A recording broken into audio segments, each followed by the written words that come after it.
ત્રાંસી આંખ સારી થઈ શકે અને કોઈ પણ ઉંમરે થઈ શકે. અમે 6 મહિનાના બાળકથી લઈને 80 વર્ષના વડીલો સુધી we are doing the accessory treatment. Diabetes વાળા પેશન્ટમાં થઈ શકે, બ્લડ પ્રેશર ફ્લક્ચ્યુએશનમાં થઈ શકે, બ્રેઇનના કોઈ સ્ટ્રોક આવે તો એમાં થઈ શકે, થાઇરોઇડના પ્રોબ્લેમ્સમાં થઈ શકે. ઘણી વખત તમને સરપ્રાઇઝિંગ લાગશે, એવા પણ પેશન્ટ આવે કે જે લોકોને કોઈ પ્રોબ્લેમ ન હોય, સૂતા હોય ને ઉઠે ને આંખ ક્રોસ થઈ જાય. વાયરલ ઇલનેસ પછી કફ કોલ્ડમાં પણ આંખ ત્રાંસી થાય. નાનું છોકરું જે પહેલા 6 મહિનામાં જોઈએ તો એ તો ઘણીવાર એ તો ભાડું જુએ અથવા એની આંખ તો ત્રાંસી થાય એવું બધા માને છે. તો એક્ઝેક્ટલી મારે બાળકમાં સ્ક્રીન ટાઈમ રોકવી હોય તો મારે એને ડૉક્ટર પાસે ક્યારે લઈ જવાનું? અને એકદમ નાના બાળકને પણ મોતિયો થાય. Yes madam. તો તમારે ત્યાં નાના બાળકોને પણ ટ્રીટ કર્યા હશે ને તમે? તો કેટલા નાના હોય છે બાળક? As young as 20 days. 20 days. 20 દિવસના બાળકની અને 2 કિલોના બાળકની પણ સર્જરી અમે કરેલી છે. તો રિસેન્ટલી અમે -26 નંબર ઉતારેલા છે. Can you believe? એકદમ 16 બોટલ જેવો ગ્લાસ થઈ જાય. બાળકો જ્યારે ટીવી જોતા હોય છે તો એટલા બધા તલ્લીન થયા હોય છે કે આંખ પણ આમ સહેજ પણ એકવાર પલકાર પણ નથી એ કરતા, આમ ઝબકાવતા પણ નથી આંખો. તો આવી રીતે જો સતત બાળક ટીવી જુએ તો પણ એની આંખોને અસર થાય. જે બાળકો ખૂબ રડે એની આંખો ચોખ્ખી રહે. બાળક જન્મે ત્યારથી એને બીજું કશું જ લગાવે ન લગાવે, એની આંખોમાં બહુ જ બધું કાજલ લગાવીને કાળી કાળી આંખો કરી દે ને એવું કે આનાથી એની આંખો તેજસ્વી બનશે. તો એ મિથ છે. મિથ છે મેડમ. અમે ઘણીવાર સમાચારમાં જોઈએ કે કોઈ જગ્યાએ લઠ્ઠાકાંડ થાય કે બાકી કોઈ સમસ્યા થાય તો લોકો આંધળા કેમ થઈ જાય છે? મતલબ દારૂ પીવાને એને આંખને શું લેવા દેવા? નંબર રિમૂવ કરાવવા સારા કે લેન્સ પહેરવા સારા? તમારે પણ નંબર હતા ને તમે રિમૂવ કરાવ્યા? મને મેડમ -4 નંબર હતા.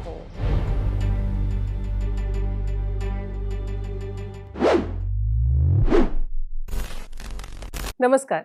આપણે જ્યારે માણસની સુંદરતાની વાત કરીએ અને બહુ જ સદીઓ પહેલાંથી લઈને અત્યાર સુધીના સમયમાં આવીએ, બાળક જન્મે ત્યારે પણ જોઈએ તો આપણે હંમેશા શરીરમાં પહેલાં એનો ચહેરો અને ચહેરામાં આપણી નજર સૌથી પહેલાં એની આંખ પર જાય. આંખોની સુંદરતા પર તો કવિઓએ કાવ્યો લખી નાખ્યા, મહાકાવ્યો લખાયા, ગ્રંથો લખાયા, અને છતાંય આજે પણ તમે કોસ્મેટિક્સની જાહેરાત જોશો કે દુનિયાને બાકીની કોઈ પણ રીતે આંખોને સજાવવાની અને એને વધારે સુંદર કરવાનો પ્રયત્ન બહુ થાય. એ સિવાય સામુદ્રિક શાસ્ત્રના જાણકારો પણ એવું કે માણસની આંખો બધું કહી જતી હોય છે. એ આંખો માત્ર સુંદરતાનું પ્રતીક નથી, એની મદદથી આપણે આખી આ સૃષ્ટિને જોઈએ છીએ અને એટલે જ એટલું મહત્વનું અંગ છે. અને આ વિષય પર જ્યારે હું વાત કરવાનું વિચારતી હતી ત્યારે મારું ધ્યાન ગયું અને પહેલી વાર ધ્યાન ગયું કે આ વિષય પર આપણે ત્યાં વાત જ નથી થતી. આપણે ત્યાં ના એની એટલી વિશેષ ચર્ચાઓ થાય છે અને કદાચ એનું સૌથી મોટું કારણ એ છે કે આપણને સમજણ પણ નથી એના મહત્વની, એની આસપાસ આવતી બીમારીઓની. અને એમાંય જ્યારે બાળકને આંખોની કોઈ સમસ્યા થાય ત્યારે ક્યાં જવું એ તો આપણે ત્યાં કન્સેપ્ટ જ નથી. અને એટલે જ આખા વિષયને ખૂબ વિસ્તારથી સમજાવવા અનકટ પોડકાસ્ટમાં આજે મારી સાથે બહુ સ્પેશિયલ ગેસ્ટ છે ડૉક્ટર ઓમ પટેલ, અક્ષય હોસ્પિટલ રાજકોટથી આપણી સાથે જોડાયા છે. Thank you so much doctor for joining us. અને madam thanks a lot for inviting us today. અને મને તો સૌથી પહેલાં એ સમજવું છે કે રાજકોટમાં મોટાભાગે એવું એક આપણા મગજમાં એવું બંધાઈ ગયું હોય છે કે કોઈ પણ સુપર સ્પેશિયાલિસ્ટ છે તો એ મોટાભાગે તમને અમદાવાદ મળશે, પછી અહીંયા મળશે. તમારી રાજકોટમાં હોસ્પિટલ છે અને એમાંય તમે બાળકોના કેસમાં જે રીતે તમારી એક્સપર્ટાઇઝ છે તો એ જોતા સૌથી પહેલાં એ સમજવું છે કે આ પ્રોબ્લેમ આટલો મોટો છે એવું તમને કેવી રીતે ખબર પડી? બાળકોના આંખના પ્રોબ્લેમથી શરૂઆત કરીએ. તમારી હોસ્પિટલ વિશે પહેલાં જાણીએ, તમારા વિશે પહેલાં જાણીએ. Definitely madam. એટલે I am basically from Saurashtra. My dad is a general surgeon, a doctor છે અને હું મારું કોલેજ પણ ગવર્મેન્ટ મેડિકલ કોલેજ રાજકોટથી થયેલું.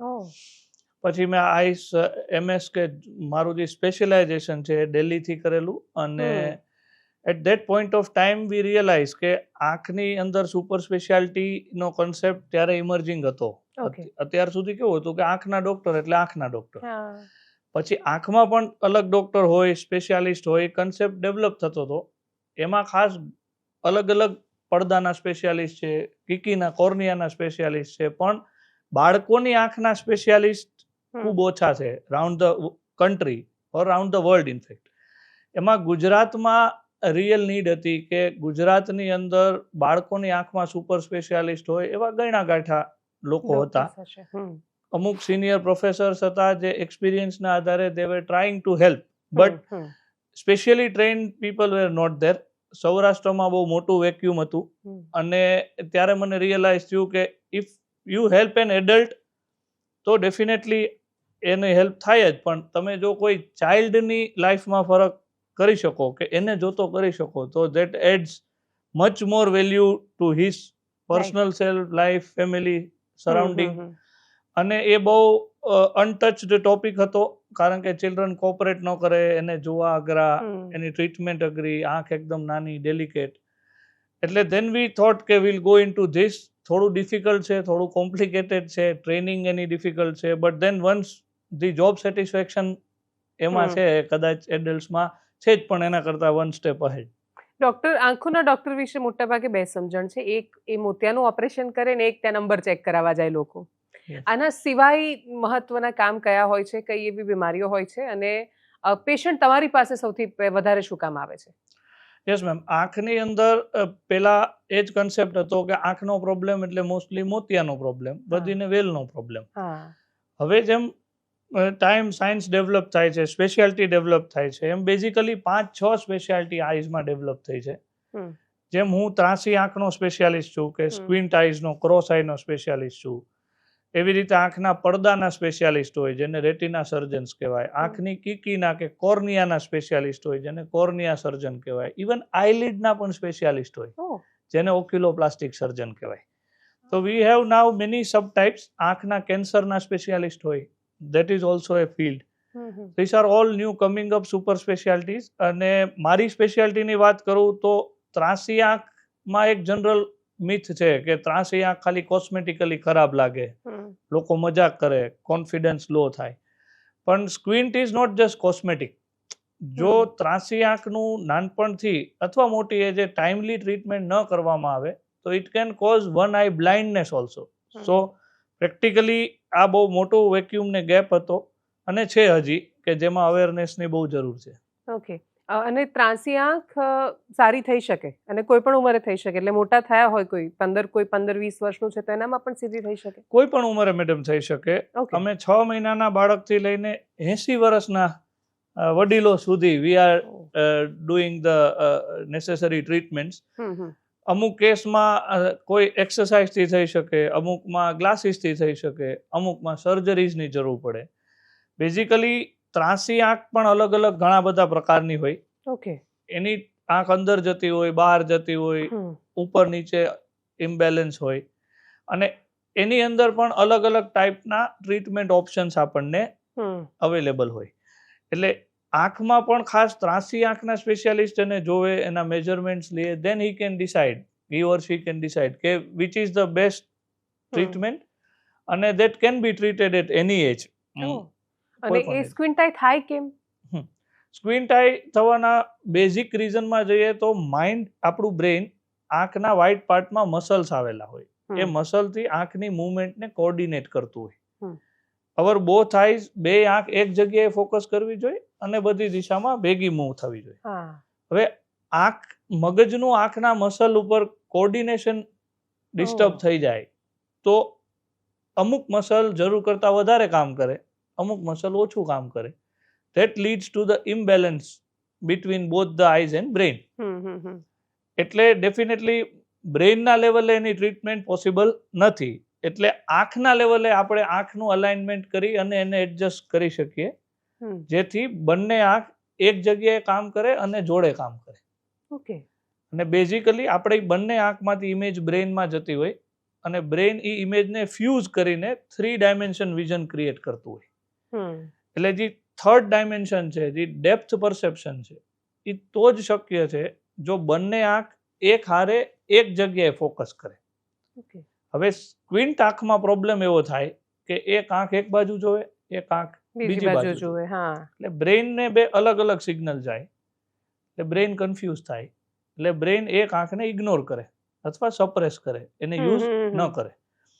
એક આંખ યુઝ ન થાય તો વ્યક્તિ એક જ આંખે જોવે, it is as good as one I blindness.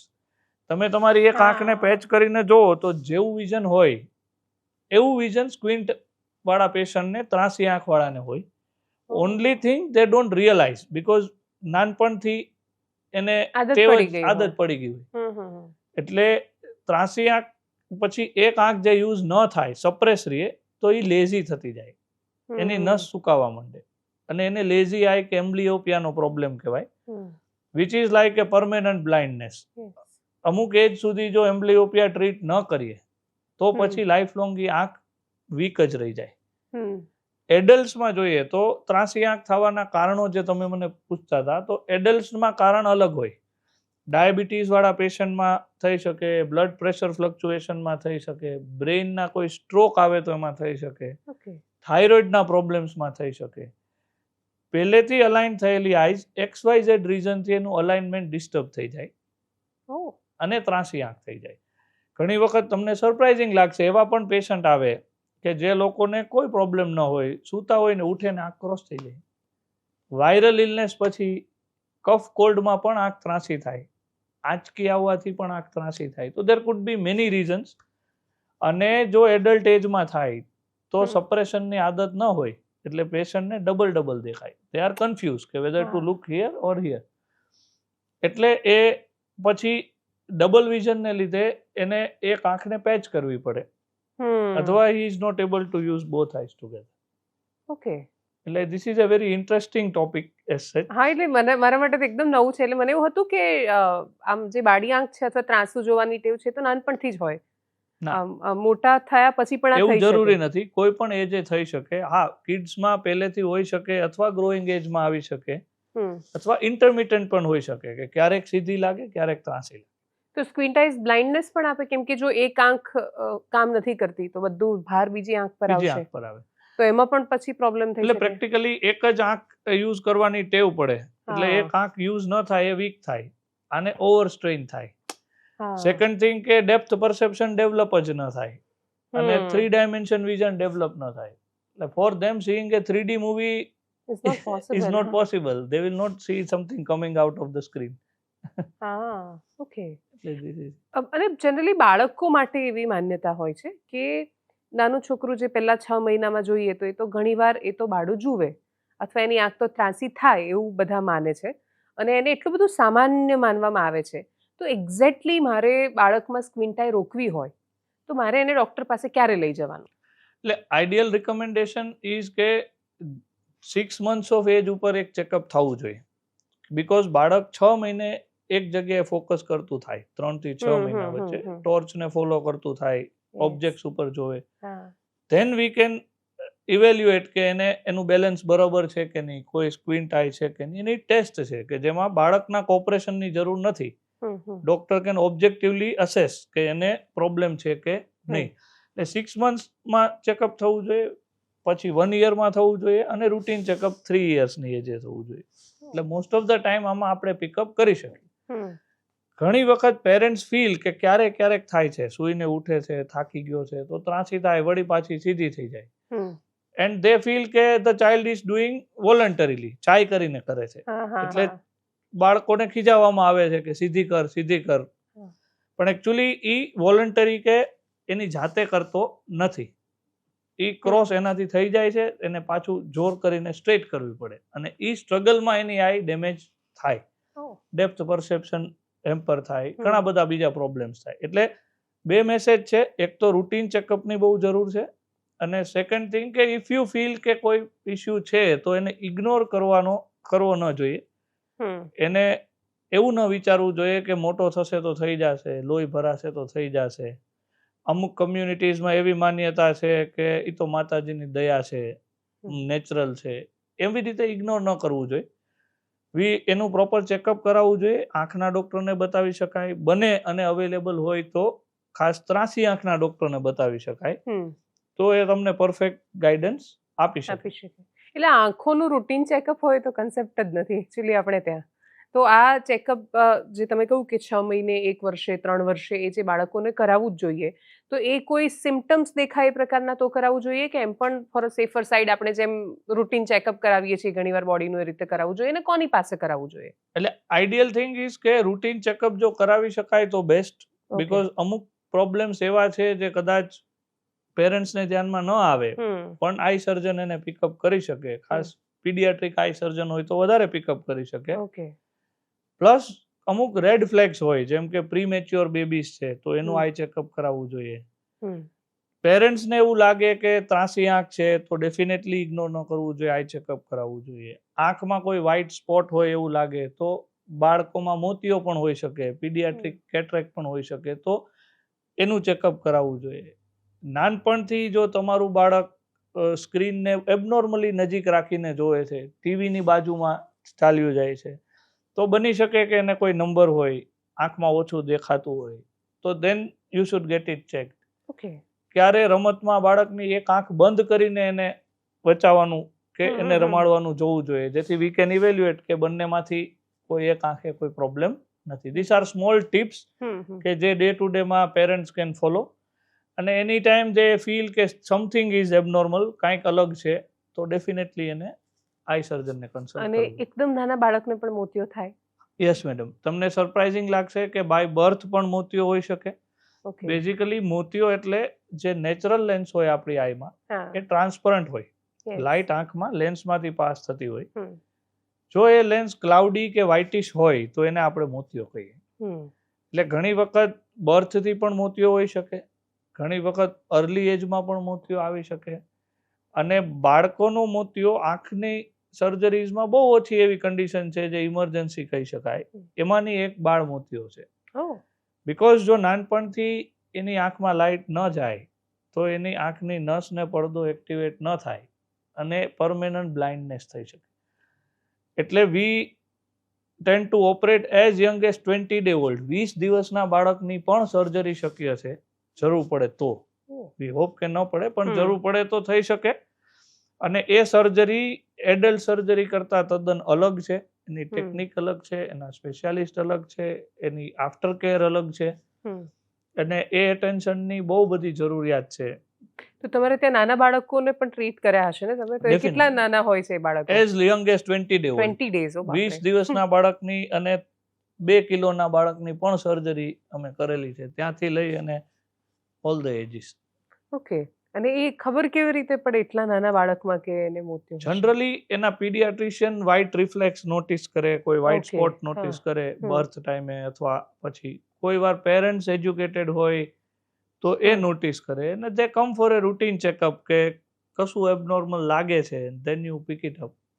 First they are also surprised, જેમ તમે ત્યાં એમ કે આવું હોય, but then ultimately they read about it and they know કે હોઈ શકે ને કરવું પડે. મોટી ઉંમરના જે લોકો છે એમાં મોતિયો કેમ આવે? પહેલા તો મને એ સમજવું છે. જે નેચરલ લેન્સ હોય મેડમ આપણો, એ ક્લાઉડી અથવા વ્હાઇટ પડી જાય, એને આપણે મોતિયો કહીએ. એટલે that is an age related process. જેમ વાળ સફેદ થાય એમ લેન્સ સફેદ થાય, કોઈના વેલા થઈ જાય મારી જેમ, તો એને મોતિયો કહેવાય. ઓકે.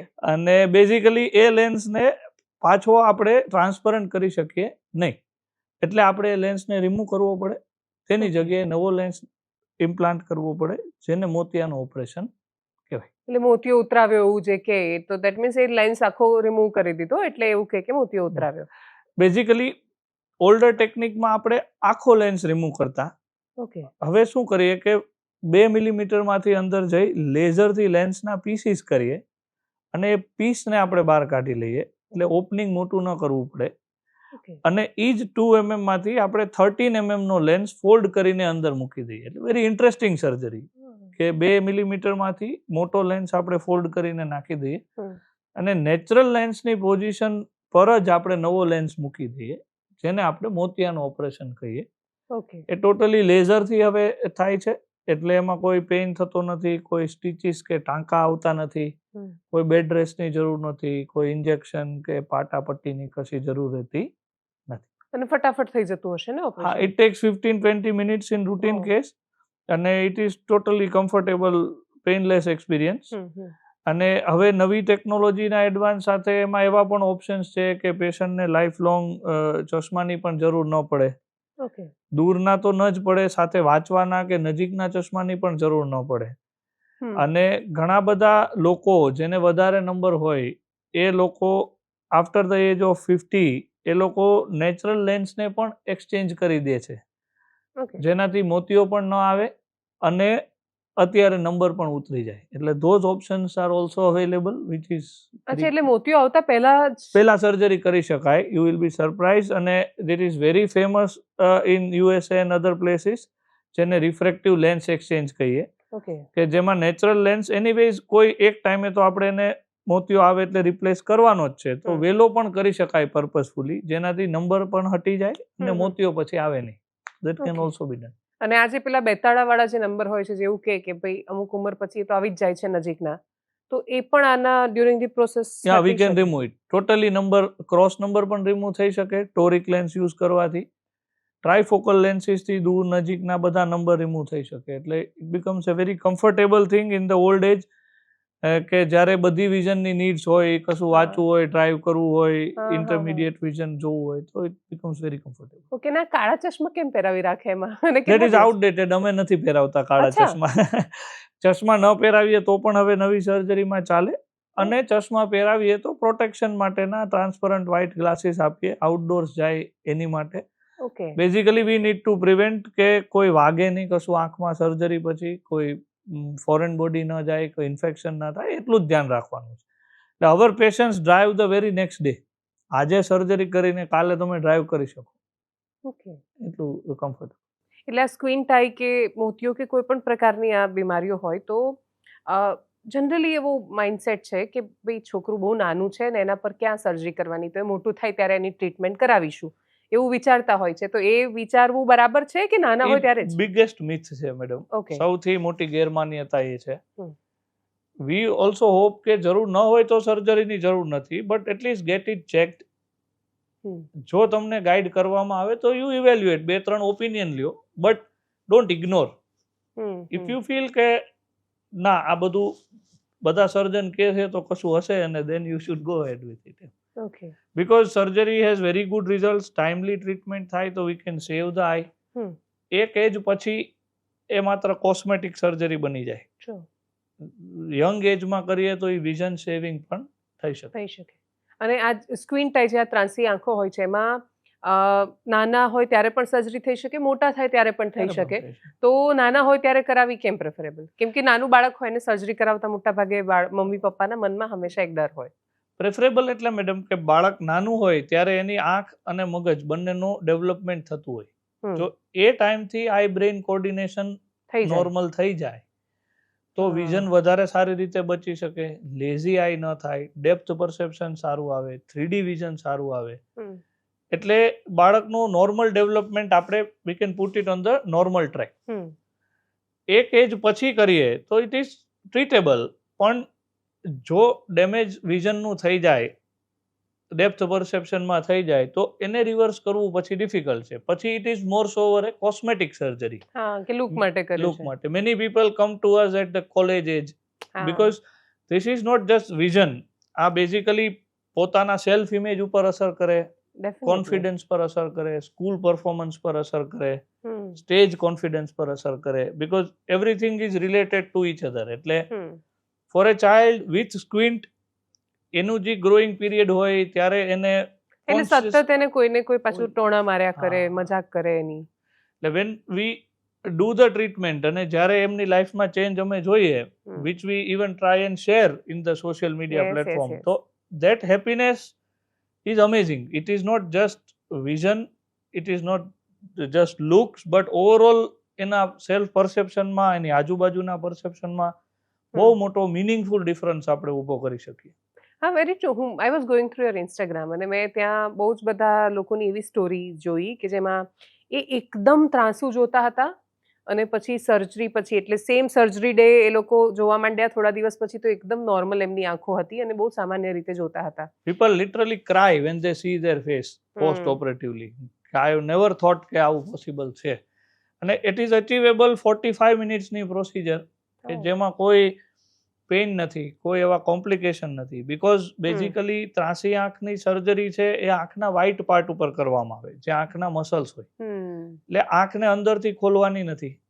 આંખને કોઈ ડેમેજ થવાના ચાન્સ બહુ રેર છે.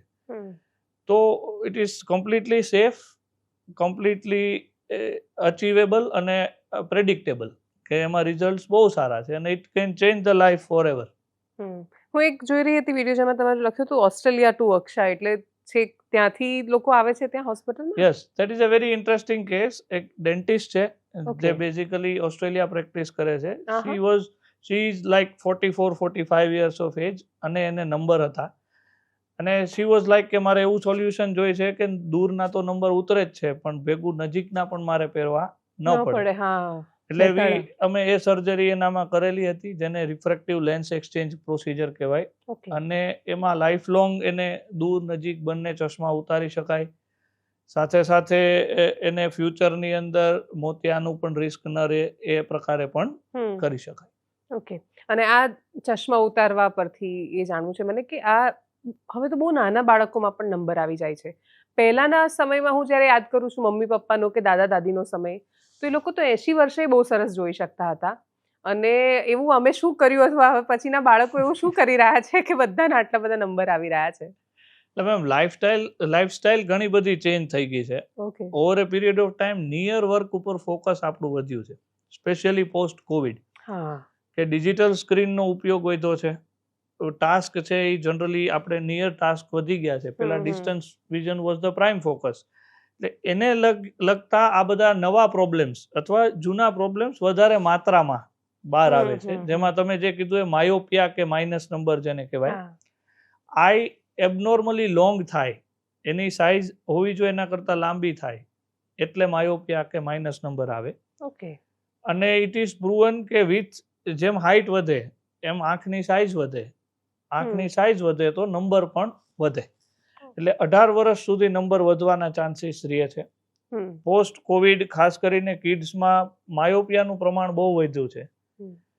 અમુક સર્વેઝમાં જાપાનમાં અને ત્યાં 8 આઉટ ઓફ 10 કિડ્સ, લગભગ 80% people are having glasses. So that is N upcoming pandemic કે જેને લગભગ બધા અફેક્ટ થાય છે, અને એને એટલીસ્ટ પ્રિવેન્ટ ન કરી શકાય તો રોકી તો શકાય એવું છે. એટલે એમાં અવેરનેસની બહુ જરૂર છે. અને બાળકોમાં નંબર હોય તો એ રિમૂવ થઈ શકે કે અમુક એજ પછી જ ઓપરેશન થાય? બાળકોમાં નંબર રિમૂવ કરવા કરતાં નંબર વધતા અટકાવવાની ટ્રીટમેન્ટનું વધારે ઇમ્પોર્ટન્સ છે. ઓકે. બીકોઝ 18 યર્સ લગી નંબર ફ્લક્ચ્યુએટ થાય. નંબર ઉતારવાનો કોન્સેપ્ટ એટલે જ આપણે કહીએ કે અરાઉન્ડ 18-20 યર્સ પછી ઉતારવા, જેથી સ્ટેબલ થઈ જાય નંબર. બટ એક બાળક છે જેને નંબર છે 2-3 નંબર છે, ટાઈમે એનું ચેકઅપ થઈ ગયું છે, એની જે નંબર ન વધે એવી ટ્રીટમેન્ટ્સ આપણે ચાલુ કરી દીધી છે, તો દેર આર ચાન્સીસ કે નંબર બહુ પ્રોગ્રેસ ન થાય, 2 થી 3-4 સુધી અટકી જાય.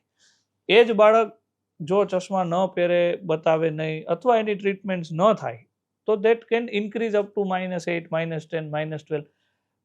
અને number is not just a number. હું ઘણી વાર પેશન્ટને કહું કે એવું નથી કે 4 નંબર હતા ને 6 થઈ ગયા, આપણે તો કાચ જ પહેરવા છે, 4 ના પહેરો, 6 ના પહેરો. નંબર વધે એમ આંખનો પડદો વીક થાય, નંબર વધે એમ ગ્લોકોમા કે ઝામર થવાના ચાન્સ થાય, નંબર વધે એમ બીજા કોમ્પ્લિકેશન્સ વધે. એટલે whatever we can prevent that is best. એમાં લાઇફસ્ટાઇલ ચેન્જીસ થઈ શકે, અમુક ડ્રોપ્સ યુઝ કરી શકાય નંબર ન વધે એવા. અમુક સ્પેશિયલ ડિઝાઇનના ગ્લાસીસ આવે જેને માયોપિયા કંટ્રોલ ગ્લાસીસ કહેવાય, કે કિડ્સમાં રૂટીન ચશ્મા પહેરાવા કરતાં જો એ પ્રકારના ચશ્મા પહેરાવવામાં આવે તો નંબર વધતા અટકાવી શકાય. એટલે ઘણું બધું એમાં ડેવલપમેન્ટ છે, અને જો એ ફોલો કરીએ તો ઘણો બધો ડેમેજ ઓછો કરી શકાય. 100% ખતમ ન કરી શકાય તો ઓછો કરી શકાય. હું લાઇફસ્ટાઇલ એને કેવી રીતે આપણે રોકી શકીએ એના પર આવું એ પહેલા મને એ સમજવું છે કે આ જે પ્લસ નંબર હોય ને માઇનસ નંબર હોય, એમાં ફરક શું હોય? આ ડિગ્રી જે બધી ચેક કરતા હોય એમાં એ શું? Very nice question. બેઝિકલી આંખના નંબર 3 ટાઈપના હોય. પ્લસ નંબર આપણે સાંભળીએ, માઇનસ નંબર સાંભળીએ, અને ક્રોસ નંબર સાંભળીએ.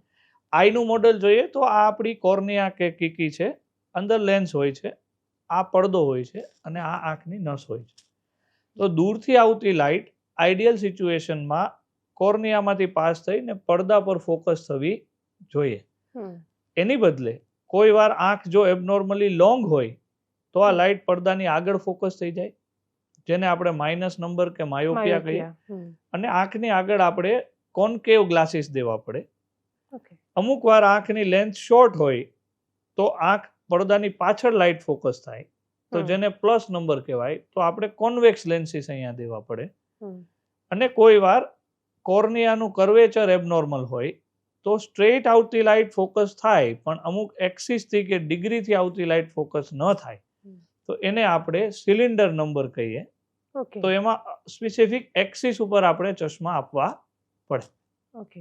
અને આ ત્રણેય ટાઈપના નંબર હોય તો એમાં એ ત્રણેયમાં સર્જરી થઈ શકે. મને આઈ થિંક માઇનસ પણ છે ને સિલિન્ડ્રિકલ પણ છે, Yes. તો થાય એમાં? યસ મેમ, આમાં છે ને કોમ્બિનેશન્સ હોઈ શકે, okay. Minus spherical plus cylinder અને માઇનસ સિલિન્ડર્સ હા. બંને હોઈ શકે. ઓકે. ડેફિનેટલી સર્જરી થઈ શકે. હમ. સર્જરી નંબર ઉતારવાની સર્જરીમાં બેઝિકલી મોસ્ટ ઓફ ધ ટાઈપમાં આપણે આગળનો જે પાર્ટ છે કોર્નિયા હમ. એને આપણે લેઝર કરીને ફ્લેટ કરતા હોઈએ છીએ, એને રીશેપ કરતા હોઈએ છીએ. ઓકે. સો માઇનસ નંબરની અંદર આપણે કોર્નિયાને ફ્લેટ કરી દઈએ જેથી લાઇટ જે પડદાની આગળ પડે છે એ પડદા ઉપર ફોકસ થાય તો અહીંયા ચશ્માની જરૂર ન પડે. એટલે we can correct minus number, cylinder number અને પ્લસ નંબર બધા નંબરની સર્જરી પોસિબલ છે. જે પેશન્ટને બહુ ઝાઝા નંબર હોય તો એની અંદર કોર્નિયાને લેઝર કરવાની એક લિમિટ હોય, એનાથી વધારે લેઝર શક્ય નથી. તો આપણે આંખની અંદર નેચરલ લેન્સની આગળ એક વધારાનો લેન્સ મૂકી શકીએ જેને ICL ટેકનોલોજી કે ફેકિક IOL કહેવાય. એનાથી વધારે નંબર પણ ઉતરી શકે. મારા એક્સપિરિયન્સની વાત કરું તો રિસેન્ટલી અમે -26 નંબર ઉતારેલા છે. Can you believe? એકદમ સોડા બોટલ જેવો ગ્લાસ થઈ જાય. That also we have removed. એ નેચરલ લેન્સને ડિસ્ટર્બ કર્યા વગર નેચરલ લેન્સની ઉપર વધારાનો લેન્સ મૂકી અને we can remove that number. અને that is a very good option for high number because બહુ ઝાઝા નંબરની અંદર ક્વોલિટી ઓફ વિઝન બહુ પુઅર હોય વિથ ગ્લાસીસ પણ. તો પેશન્ટ ગ્લાસમાં જે જોઈ શકે એ ઇવન ગ્લાસ વગર વધારે સારી રીતે જોઈ શકે. એટલે ઓકે. હવે ઘણી બધી ટેકનોલોજી છે અને સોલ્યુશન્સ આર વેરી ગુડ. એટલે એક વખત ઇવેલ્યુએશન થાય ધેન વી કેન સે કે કઈ ટેકનોલોજીમાં જવાય અને ક્યુ બેસ્ટ છે, પણ ટ્રીટેબલ છે. એટલે આ -26 જેટલા નંબર હોય જે આમ ખબર નહીં એ લોકોને કેવું દેખાતું હશે, હું એ વિચારીને જે થાય છે મને, તો એ લોકોના નંબર મતલબ રિમૂવ થઈ જાય કે ઓછા થાય? રિમૂવ થઈ જાય. We have removed it to almost 0.5 સુધી લઈ ગયા છે. Almost like 0. and I'll share you the details of the patient. He is very happy to share અને એના વિઝ્યુઅલ્સ ને લાઈફ ચેન્જિંગ ફોર હિમ. વાવ. એ લોકોના ચશ્મા પણ આગળ બહુ જાડા આવતા હશે ને એકદમ? At least like soda bottle glass. 26 number. હવે મને પ્રિવેન્શન ને એના પર જવું છે કે હું બાળક જન્મે ત્યારથી એવું શું ધ્યાન રાખું કે એની આંખો હું એકદમ હેલ્ધી રાખી શકું? કેમ કે આપણે મતલબ એઝ યુ સેડ કે આફ્ટર કોવિડ હવે સ્કૂલ હોમવર્ક જ આપે છે મોબાઈલમાં. આઈ કાન્ટ અવોઇડ, હું એને ટેબ્લેટ નહીં આપું તો હું કશુંક ને કશુંક, એટલે હું ઘણી બધી સ્થિતિ એવી છે કે સ્ક્રીનથી અવોઇડ નથી કરી શકતી.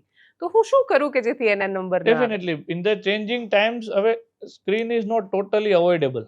યસ. પણ we can do some modification કે એટલીસ્ટ રિક્રિએશન માટે સ્ક્રીન યુઝ ના કરે. હા, જરૂરી છે વાપરે.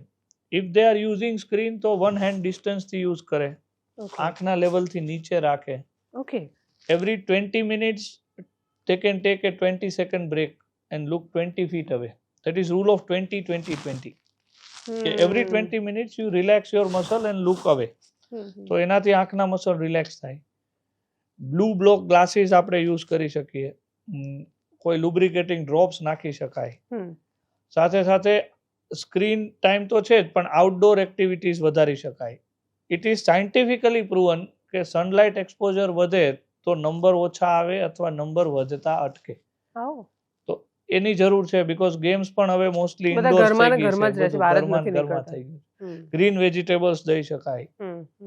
પેરેન્ટ્સમાં નંબર હોય, એક પેરેન્ટને નંબર હોય તો કિડમાં આવવાના ચાન્સ 3 ટાઈમ વધે.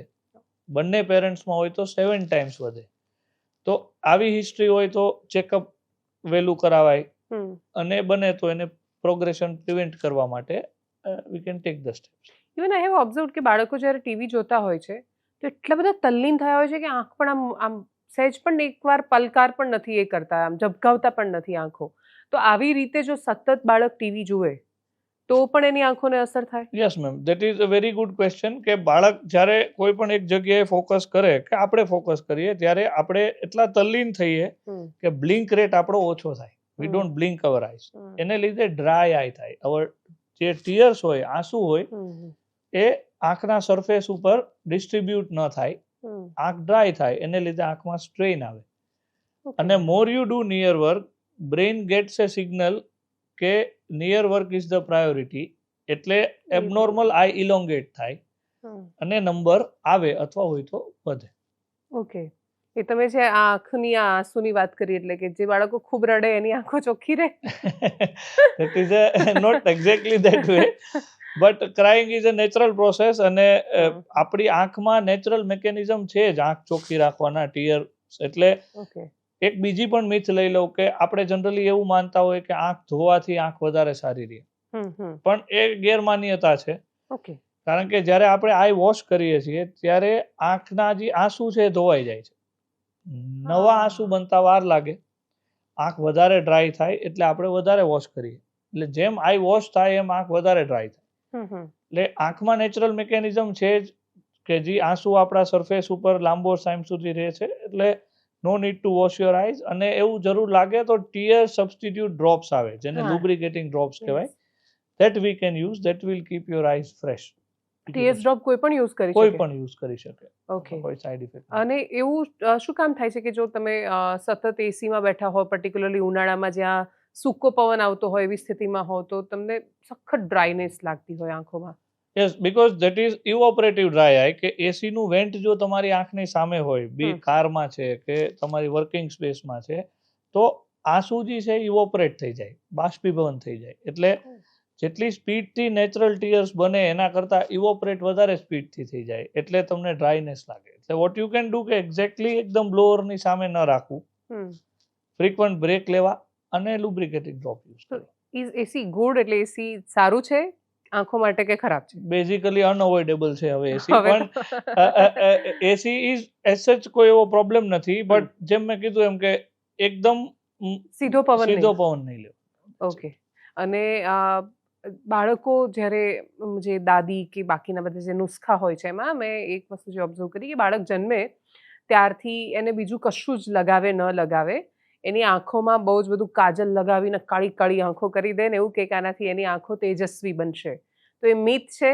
એ મિથ છે મેડમ. અચ્છા, એ મિથ છે. એ મિથ છે. એકચ્યુઅલી કેવું થાય કે તમે જ્યારે એ કાજલ કે કંઈ પણ લગાડો તો એ આંખની અંદર જાય, એને લીધે ઇરિટેશન થાય, કેમિકલ આંખમાં જાય અને ઇન્ફેક્શનના ચાન્સ વધી જાય, બીકોઝ એમાં બેક્ટેરિયા હોય તો એ બેક્ટેરિયા આંખની અંદર જાય. એટલે એવું કોઈ સાયન્ટિફિક લોજિક નથી કે એનાથી તેજસ્વી આંખ બને અને સુંદર આંખો થાય એનાથી. એટલે જાતે બનાવેલી જે પેલી કાજલ હોય એ પણ અવોઇડ કરવી જોઈએ. કાજલ બનાવતા હોય most of the time problem ન આવે, પણ એમાં ઇન્ફેક્શન અમે જોઈએ ઘણી વખત ઇન્ફેક્શન થાય, બીકોઝ એ સ્ટરાઇલ તો હોવાનું નથી, ઓટોક્લેવ તો હોવાનું નથી. ઓકે. અને જે કોસ્મેટિક્સ યુઝ કરીએ છીએ આપણે, આઈલાઇનર, મસ્કરા, જે મોટી થઈને છોકરીઓ સૌથી વધારે જે વાપરે છે, એ પણ એની પણ એડવર્સ ઇફેક્ટ થઈ શકે? હા, એટલે કોન્સ્ટન્ટ યુઝ કરવામાં આવે તો જેમ મેં કીધું એમ કે એને એલર્જીક રિએક્શન્સ આવે, એને લીધે ઇન્ફેક્શન થાય, કેમિકલ ઇન્જરી થાય. એઝ એન્ડ વેન ઓકેઝન્સમાં if they use that is fine, પણ મોસ્ટ ઇમ્પોર્ટન્ટ કે એને પાછું ક્લીન કરવું જોઈએ અને એને પ્રોપર ક્લીન કરીને જ સૂવું જોઈએ. ઘણી વખત ઓવરનાઇટ રહી જાય છે આંખમાં, બહુ ફ્રીક્વન્ટ યુઝ કરે તો થાય. If you are allergic to any particular chemical or brand તો અવોઇડ ધેટ. એ બધી વસ્તુનું ધ્યાન રાખી શકાય. ઓકે. હા, કેમ કે જનરલી લોકો ચહેરો તો ધોઈને સૂઈ જાય છે, પણ આંખો પ્રોપર ક્લીન કરવું એ હજી કન્સેપ્ટ નથી. Especially after eye makeup. હા, આફ્ટર જ્યારે આઈ મેકઅપ કરેલો હોય ત્યારે we should clean the makeup, because otherwise એના small particles they are getting deposited inside the eye.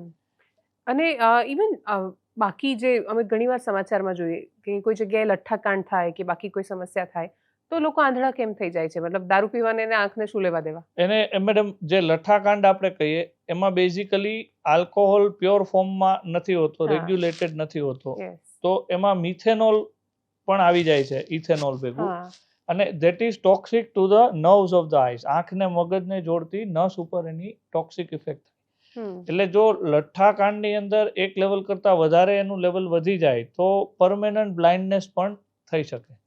અને વી હેવ સીન કે ઘણી વખત એક જ દિવસમાં 5, 7, 10 પેશન્ટ ટોટલ બ્લાઇન્ડ આવે, then we track the history, તો એ બધા એક જ લોકાલિટીમાંથી, એક જ જગ્યાએથી, એક જ પાર્ટીમાંથી આવેલા હોય. એટલે ધીસ ઇઝ ઇમ્પોર્ટન્ટ કે એની માટે બહુ, અને specially that happens in the lower socio economic class, તો ત્યાં અવેરનેસ નથી. એટલે ઇન કેસ કશું થાય તો એને રિપોર્ટ કરવું જોઈએ. મોસ્ટ ઓવર પીપલ ફીલ કે that is due to hangover, કે એ તો હશે, થઈ જશે 2 દિવસમાં, થોડું બ્લર દેખાય છે પણ દેટ ઇઝ ફાઇન. પણ એકચ્યુઅલી જો એવી કોઈ સિમ્ટમ હોય તો they should consult A doctor. Okay. Even એક નાનપણથી બીજો એક કન્સેપ્ટ મેં જોયો, અમે લોકો બધા જ, કદાચ બધાએ કર્યો હશે, ઇવન વ્યુઅર્સે પણ બધાએ કર્યો હશે, કે સંતરા ફોલતા હોય તો એ આંખોમાં પેલું નાખી દે, આમ એના જે સંતરાની છાલ હોય આમ કરીને આંખોમાં નાખે, અથવા લીંબુ નાખે એનો રસ, અને એવું કે એનાથી આંખો ચોખ્ખી થઈ જાય અને આંખો વધારે સારું જોઈ શકે. એવું થાય? That is a misconception.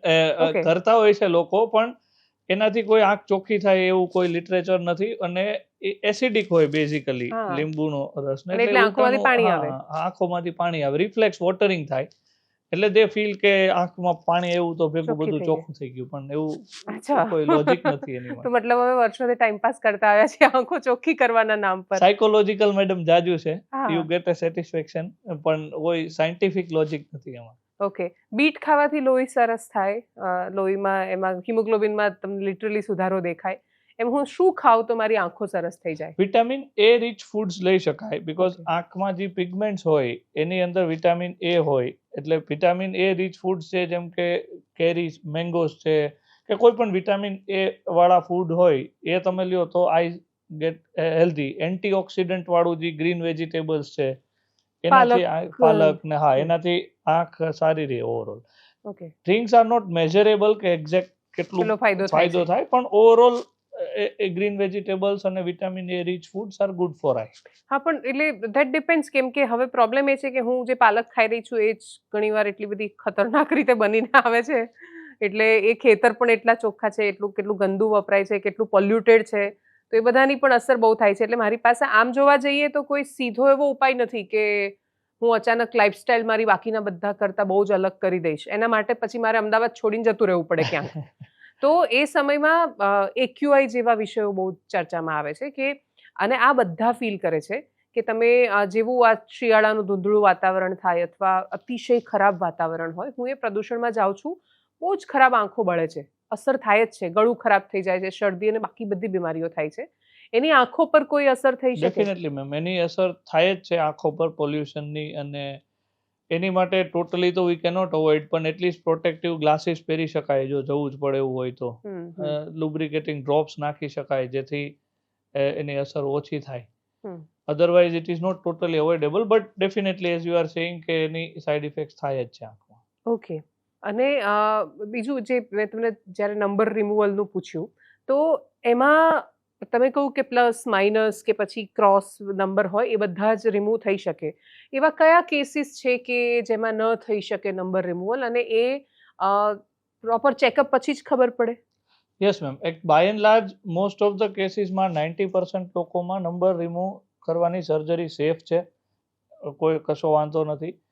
બહુ એક્સ્ટ્રીમ કેસીસ હોય કે જેની અંદર આંખમાં નંબર સિવાય પણ બીજા પ્રોબ્લેમ હોય, જેમ કે ગ્લોકોમા, ઝામરનો પ્રોબ્લેમ છે, અથવા મોતિયાનો પ્રોબ્લેમ છે, અથવા કોઈ બર્થ ડિફેક્ટ છે, તો એવા પેશન્ટ્સમાં નંબર રિમૂવ ન કરવા જોઈએ. નંબર રિમૂવ કરવાની ઘણી બધી ટેકનોલોજી છે, એટલે કોઈ એક એવી ટેકનોલોજી નથી કે જે બધા માટે સારી હોય. ઓકે. એટલે અમુક ટેકનોલોજીથી અમુક લોકોમાં ન થઈ શકે એમ હોય તો we can switch to other type of techniques. એટલે બેઝિકલી એ તમારા આઈ સર્જન એ ડિસિઝન લે તો દેટ ઇઝ ગુડ. ડેફિનેટલી આની અંદર ઘણું બધું માર્કેટિંગ પણ છે, એટલે એવી પણ મિથ્સ છે કે XYZ thing is the best for everyone, તો એવું નથી. One size doesn't fit all. એટલે it is totally customize based on person to person. Okay. અને નંબર રિમૂવ કરાવવા સારા કે લેન્સ પહેરવા સારા? ડેફિનેટલી રિમૂવ કરાવવા સારા. અચ્છા. I would never suggest A lens, because contact lens રોજ પહેરવાથી કોન્ટેક્ટ લેન્સ રિલેટેડ ઇન્ફેક્શન્સ થવાના બહુ ચાન્સ હોય છે. અમે બહુ પેશન્ટ જોઈએ છે. કોન્ટેક્ટ લેન્સ ને લીધે એ આંખની કોર્નિયા પર રબ થાય કોન્ટેક્ટ લેન્સ, એટલે કોર્નિયા ઉપર કોન્સ્ટન્ટ ઇન્જરી થાય, એટલે કોર્નિયલ અલ્સર્સ થાય, ડ્રાય આઈના પ્રોબ્લેમ્સ વધે. એટલે either you can use glass which is perfectly fine, અથવા get a surgery which is a 15-20 minutes thing, totally painless, કોઈ એવા કોમ્પ્લિકેશન નથી, અને બાય સેકન્ડ ડે તો you are good to go. તમે બધું કરી શકો. આઈ હેવ ઓપરેટેડ ડોક્ટર્સ કે જે લોકો નંબર ઉતારવાની સર્જરી કરીને નેક્સ્ટ ડે ઓપીડી ઓપરેશન્સ બધું કરે છે, એટલે કોઈ એવો પ્રશ્ન જ નથી. અચ્છા, ડોક્ટર્સ પણ કરાવે છે? બહુ બધા doctors, we are doing many surgeries on doctors. મતલબ રિલાયબલ છે? ના, એ પૂછવું પડે. ડોક્ટર્સ કરાવે છે? આઈ કેન ટેસ્ટિફાય માયસેલ્ફ, મારી પોતાની સર્જરી થયેલી છે, અને મારી વાઈફની પણ થયેલી છે, એ આઈ સર્જન છે, અને મારા બહુ બધા ફેમિલી મેમ્બર્સની કરેલી છે, તો યુ કેન ડેફિનેટલી રિલાય, કોઈ એવો પ્રોબ્લેમ નથી. એટલે તમારે પણ નંબર હતા ને તમે રિમૂવ કરાવ્યા? મને મેડમ -4 નંબર હતા, અને મારી સર્જરીને પણ મોર દેન 10 years થઈ ગયા છે, એટલે you have a time tested patient as well as. અને 10 વર્ષમાં તો કદાચ ટેકનોલોજી પણ બહુ બધી નવી આવી છે. હવે તો એના કરતા ઘણું બધું એડવાન્સ થઈ ગયું છે. મારું થયેલું હતું એના કરતા તો હવે સારું જ થાય છે, એટલે કોઈ એવો પ્રોબ્લેમ નથી. રૂટીન કેસમાં there is no issue at all. Okay. એવી કોઈ આંખોની બીમારીઓ ખરી કે જેમ કે આપણે જેટલા પ્રોબ્લેમ્સની વાત કરીએ, આપણે સ્ક્રીન ટાઈમની વાત કરીએ કે પછી બહુ વધારે નંબર કે બધું, તો તમે કહ્યું એમ કે બધાનું કોઈને કોઈ સોલ્યુશન છે, પણ ઇઝ ધેર એની પ્રોબ્લેમ કે જેમાં આપણે રિવર્સ નથી આવી શકતા ક્યારે? ઘણા બધા એવા મેડમ આઈ પ્રોબ્લેમ્સ છે, જેમ કે રતાંધણાપણું કે રેટિનાઇટિસ પિગમેન્ટોઝા જેને આપણે કહીએ, એમાં આંખમાં અમુક સેલ્સ બનતા જ નથી. તો એની માટે રિસર્ચ ચાલુ છે, જીન થેરાપી, પણ હજી એવા સ્ટેજે આપણે નથી કે we can give perfect result to patient. Glaucoma કે ઝામર જેને આપણે કહીએ, એમાં જે ડેમેજ એકવાર થઈ જાય તો એ પાછો રિવર્સ થઈ શકતો નથી. આંખની નસના જે પ્રોબ્લેમ્સ છે એને પાછા રિવર્સ કરવા અઘરા છે. કોર્નિયાના કીકીના પ્રોબ્લેમ્સ, લેન્સના પ્રોબ્લેમ્સ, અમુક અંશે પડદાના પ્રોબ્લેમ્સ, એ રિવર્સેબલ બાય એન્ડ લાર્જ છે, પણ નસના પ્રોબ્લેમ્સ બહુ રિવર્સેબલ નથી. ગ્લુકોમામાં શું થાય? ગ્લોકોમામાં બેઝિકલી આંખની અંદરથી જે પ્રવાહી હોય, જેને એક્વસ હ્યુમર કહેવાય, એનું ડ્રેનેજ બ્લોક થાય, એટલે આંખની અંદર પ્રેશર વધે. જેમ તમે બ્લડ પ્રેશર સાંભળેલું હશે, એમ આંખમાં પણ એક પ્રેશર હોય, જેને આઈઓપી, ઇન્ટ્રાઓક્યુલર પ્રેશર કહેવાય. એ પ્રેશર વધે, એને લીધે આંખને મગજને કનેક્ટ કરતી જે નસ હોય છે, ઓપ્ટિક નર્વ, એની ઉપર ડેમેજ થાય. અને એ બહુ ઇન્ટરેસ્ટિંગ છે કે ઇનિશિયલ સ્ટેજમાં પેશન્ટને કોઈ વસ્તુ નોટિસ ન થાય, બીકોઝ ગ્લોકોમામાં વિઝન લોસ પેરીફેરીમાંથી ચાલુ થાય. ઓકે, એટલે હું તમને જોઈ તો શકું ક્લિયર છું. દેખાય જ, એટલે પેરીફેરીનો જે વિઝન લોસ છે ધીરે ધીરે સેન્ટરમાં આવે, અને જે નસ સુકાઈ ગઈ અથવા વહી ગઈ એ પાછી આપણે લઈ આવી શકીએ નહીં. એટલે glaucoma can be prevented, cannot be cured, can be controlled but cannot be cured. એટલે આ બધા જે ફેક્ટર્સ છે એ જનરલી એક્ઝામિનેશનમાં જ ખબર પડતી હોય છે. ફેમિલી હિસ્ટ્રી હોય તો ડેફિનેટલી એનું ચેકઅપ કરાવતું રહેવું જોઈએ. 40 yearsની આજુબાજુ ગ્લોકોમા માટે એકવાર રૂટીન ચેક કરાવવું જોઈએ. ઓકે, તો એટ ધી એન્ડ જો હું આને કન્ક્લુડ કરું તો મને એવું સમજાય છે કે આંખને લગતી કોઈ પણ બીમારીનું સોલ્યુશન સૌથી પહેલું અવેરનેસ છે, કે જો મારી અંદર સમજણ છે, હું સતત રૂટીન ચેકઅપ કરાવું છું, બાળકથી લઈને છેક મોટા સુધી, તો જ કદાચ હું આનાથી બચી શકું છું. ડેફિનેટલી અવેરનેસ અને routine checkup is the best way to go. Second thing કે if you have any doubt, then don't ignore, go to the specialist, meet them. અને most of the things are curable in the coming times. બધી બ્રાન્ચીસમાં અમારી બ્રાન્ચમાં સૌથી વધારે technology driven છે. નવા technology, નવા machines, નવા સોલ્યુશન, અને બહુ ઇન્ટરેસ્ટિંગ માઇક્રોસ્કોપિક માઇક્રોસર્જિકલ બ્રાન્ચ છે, એટલે વાવ ફેક્ટર પણ બહુ સારો છે. અમે ટ્રીટમેન્ટ આપીએ તો નેક્સ્ટ ડે પેશન્ટની લાઈફમાં જે ડિફરન્સ ઊભો થાય. અને હું વિડીયો જોઈ રહી હતી, એટલે હું એ જ જોઈ રહી હતી કે આ લોકોનું તો આખી લાઈફ બદલાઈ ગઈ હશે. એક નાની દેખાય અથવા કહેવાય નાની સર્જરી, પણ આ કેટલી, આ તો 15 મિનિટ, અને એમાંય જ્યારે નાના બાળકની કરો ત્યારે તો કેટલું બધું ફોકસ ને પ્રિસાઇઝનેસ કેટલી જોઈએ એમાં. તો ઇટ્સ ઓલ અબાઉટ, આપણે 2 મિલીમીટરમાંથી માઇક્રોસ્કોપિક સર્જરી કરવાની છે, તો સર્જિકલ સ્કિલનું ઓપ્થેલ્મોલોજીમાં બહુ ઇમ્પોર્ટન્સ છે. અને if we do it in the right way, we get amazing result, because result એકદમ અપ્રિશિએબલ છે. નેક્સ્ટ ડે થી જ ફીલ થાય, વિઝન ઇમ્પ્રુવ થાય, આંખ સ્ટ્રેટ થાય, પેશન્ટ કેન ફીલ ઇટ. એટલે રિકવરી ટાઈમ ઇઝ વેરી લો.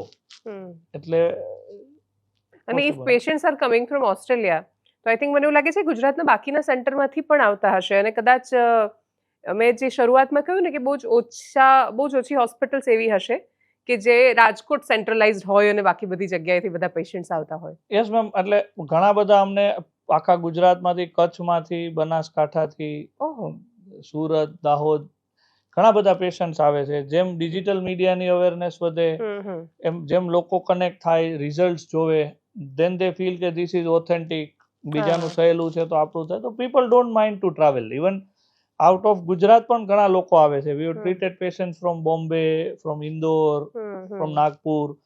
એટલે ઇટ ઇઝ પોસિબલ. અને પ્લસ એટલું લોંગ ફોલોઅપ નથી, સેમ ડે માં બધું થઈ શકે એમ છે, વારંવાર બતાવવા આવવાની જરૂર નથી. એટલે people can fly down, do their stuff and go back. NRIs come a lot because એ લોકો anyways they are coming home. અમુક countries ની અંદર some of the treatments are not covered in insurance or health system is so slow કે એ treatment લેતા એ લોકોને બહુ time નીકળી જાય. તો then it is really good option for them to fly down અને ટ્રીટમેન્ટ કરાવી શકાય. એટલે અને definitely V think that we want to make Rajkot A hub કે જ્યાં લોકો આઈ સર્જરી માટે જાય. મને લાગે મેડિકલ ટુરિઝમ નું સેન્ટર બની શકે. હા, વી આર ડેફિનેટલી હોપફુલ કે બહુ બધા લોકોની લાઈફમાં મિનિંગફુલ ડિફરન્સ ઊભો કરીએ અને લોકો એ એપ્રિશિએટ કરે. Thank you so much doctor Om Patel. અને હું એ જ આખા કન્વર્ઝેશનમાં એ જ વિચારી રહી હતી કે મેડિકલ ટુરિઝમનું સેન્ટર કોઈ એક શહેર કે એક જગ્યા કરતા જ્યારે અલગ અલગ જગ્યાએ આખું એ ફેલાય ત્યારે આખું રાજ્ય મેડિકલ ટુરિઝમનું બહુ મોટું હબ બની શકે, કેમ કે બહારથી બહુ જ બધા લોકો આવતા થાય એમાં. અને એ ડોક્ટર સેન્ટ્રિક અથવા સ્કિલ સેન્ટ્રિક થઈ શકે. કોઈ એક પ્રોબ્લેમ માટે એક સ્થળ હોય એવું જરૂરી નથી કે બધા પ્રોબ્લેમ્સ એક જ સ્થળે ટ્રીટ થઈ શકે. It can be decentralised. Thank you so much doctor.